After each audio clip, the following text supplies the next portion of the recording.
সনাতন ধর্মে এমন একটি নদীর উল্লেখ রয়েছে যা অত্যন্ত ভয়াবহ। গরুড় পুরাণে বলা হয়েছে প্রতিটা মানুষের মৃত্যুর পর এই নদী পেরোতেই হয়। এই নদীর নাম বৈতরণী নদী। কোনো পাপী আত্মাকে দেখলেই বৈতরণী নদী টকবক করে ফুটতে শুরু করে। কোথায় প্রবাহিত হয় এই বৈতরণী নদী? গরুড় পুরাণ অনুসারে যমলোক থেকে ৮৬,০০০ যোজন দূরে বৈতরণী নদী প্রবাহিত হয়, কিন্তু জলের বদলে এই নদীতে থাকে শুধুই রক্ত আর কোচ।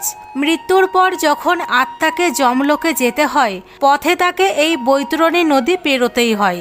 এই নদীতে কিলবিল করে ঘুরে বেড়ায় ভয়ঙ্কর সব পোকা, কুমির আর শকুনের মতন সব প্রাণী। গরুড় পুরাণে বলা হয়েছে জীবদ্দশায় যারা খারাপ কাজ করে মৃত্যুর পর বৈতরণী পেরোতে তাদের অশেষ যন্ত্রণা ভোগ করতে হয়। পুণ্যাত্মা বৈতরণী পেরোনোর সময় এই নদী শীতল হয়ে যায়।